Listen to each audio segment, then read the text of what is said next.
Well, good Friday morning.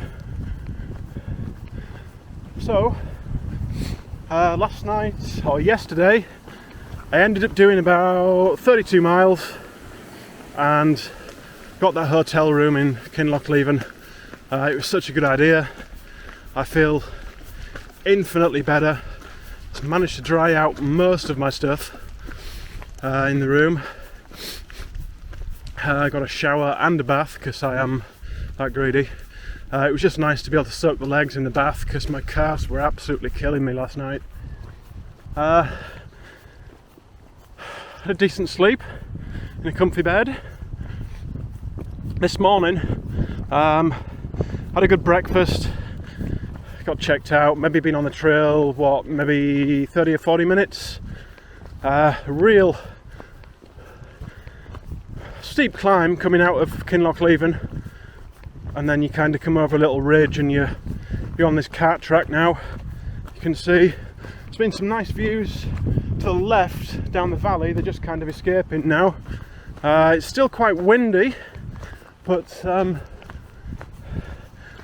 yeah, it was raining first thing, but the blue skies kind of turned up for the moment. It's not looking good in front of us.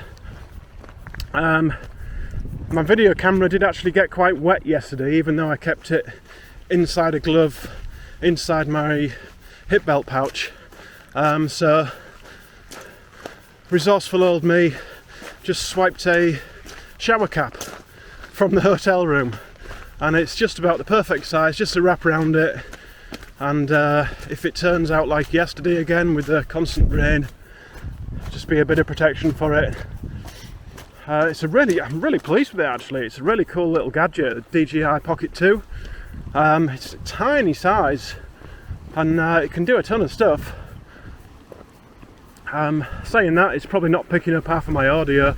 I don't know. It is quite windy, so we'll see what it's like. I haven't played anything back yet.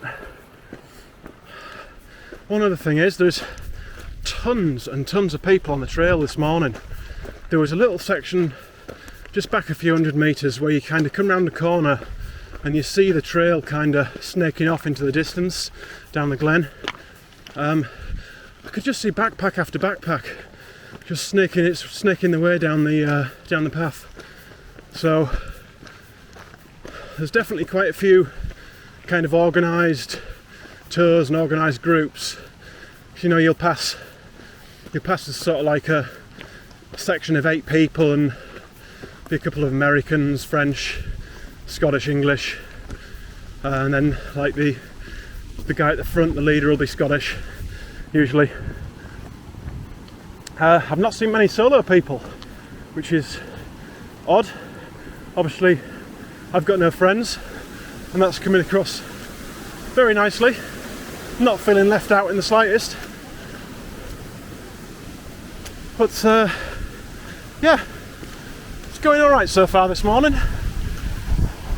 There's been so many waterfalls as well. Just cascading down because of all the rain.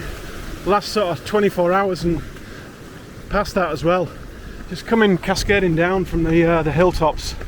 Like I say in Glencoe yesterday, the trail was just like you couldn't avoid it. You were walking in like a stream.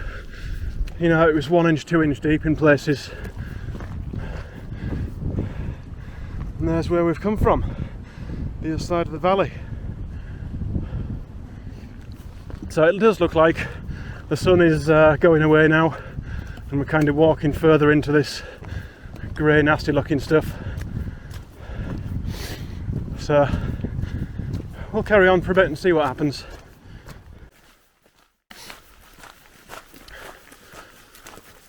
Alright, so it's been showering this morning again. It's dry at the moment, but we've got some nice views. That's down to Glen Nevis, as I just found out. It's about 2 miles away, so not too far from the end now. There's been some big old hills this morning and quite a few showers and some wind. Been walking with Catherine from Leeds, Germany, which is strange. The one person I walk with on the trail is like from Yorkshire as well. But yeah, definitely on course for finishing this afternoon.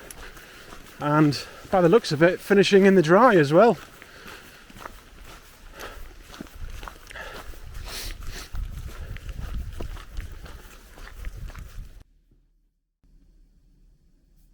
Hello. So, pretty unceremonious end to the journey. Got finished at about 1:30ish this afternoon, I think it was. Walked like the last 15-mile section this morning and early lunchtime with the German girl I'd met, Catherine. And it went really quickly. It's such a difference having someone to talk to rather than just kind of being on your own and just in that kind of zone. So yeah, we got into Fort William and got to the first finish point, the old one, on the roundabout. Took a couple of pictures, and then they've moved the moved the finish point all the way to the other end of town. So you kind of snake through and walk all the way down the pedestrian precinct to where the statue is. There was a few people there taking pictures. We took a few photos, and I had to get to Glasgow, so it was all kind of like rushed. My bus left in like 10 minutes, so it was kind of a rushed photo op. It was raining, so didn't take any video, I'm afraid. I will, if I remember. I'll put 2 pictures in to prove that I finished. If I don't remember, you'll just have to take my word for it. I definitely did finish though. So yeah, I got the bus journey. It's quite surreal because it pretty much traces the route of the West Highland Way in reverse back to Glasgow.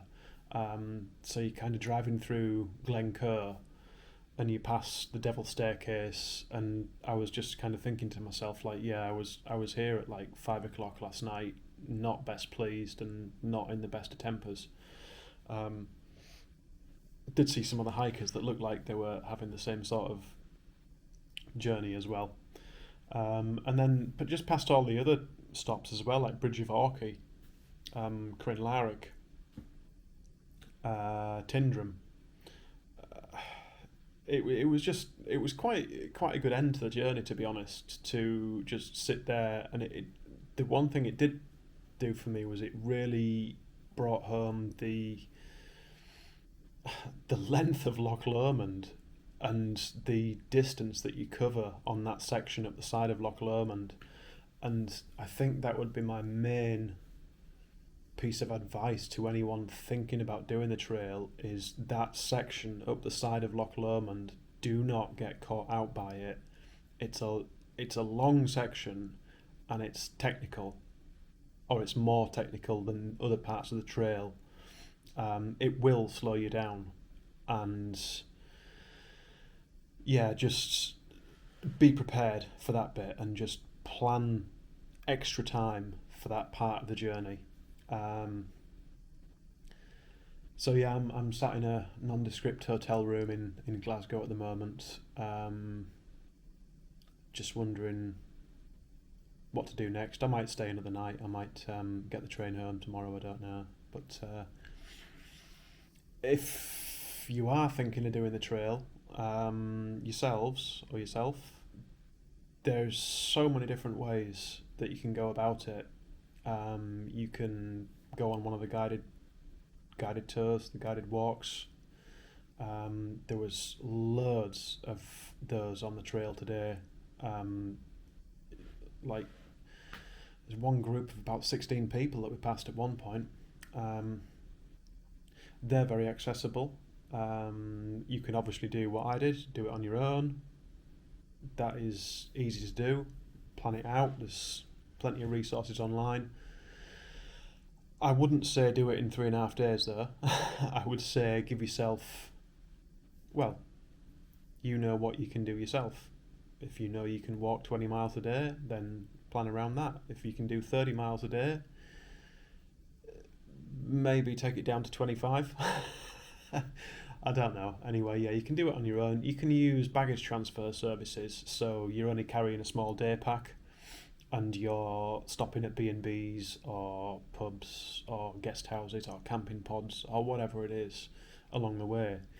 Um, you can even section hike it if you're in the area, if you live kind of local to it. You can do one section of it, go home, come back in 2 weeks' time, do another section. That's how a lot of people hike a lot of long trails. They don't do them all in one time. They section hike it, and I've seen people complete trails like the PCT and the CDT over 20-year periods because they just constantly chip away at it each year. Each weekend they've got a bit of time free, they'll go and do a bit, they'll record it, and at the end of it you've still done the entire thing, you just haven't done it all at once. So whatever works.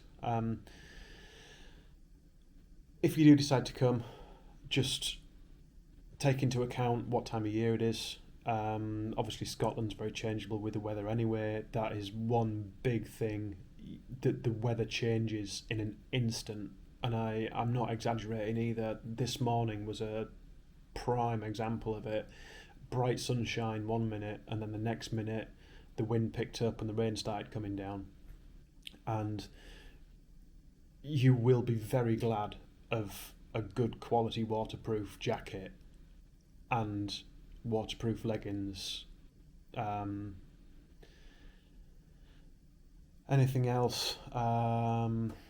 Just decent footwear, and I wouldn't hike any kind of distance now without one or two trekking poles. I've become too reliant on them, and it feels odd if I'm walking a long distance without them now. So I always have them. They aid you in your balance, they aid you when you're tired.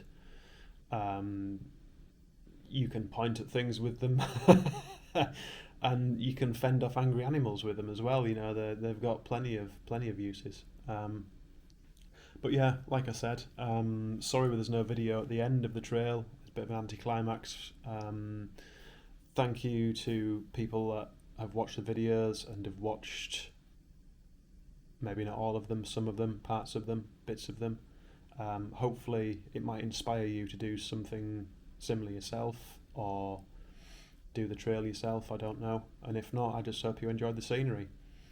But yeah, thank you. It's kind of saved my brain a little bit, even just talking to the video camera while I was out there. So thank you very much, and maybe see you on another one.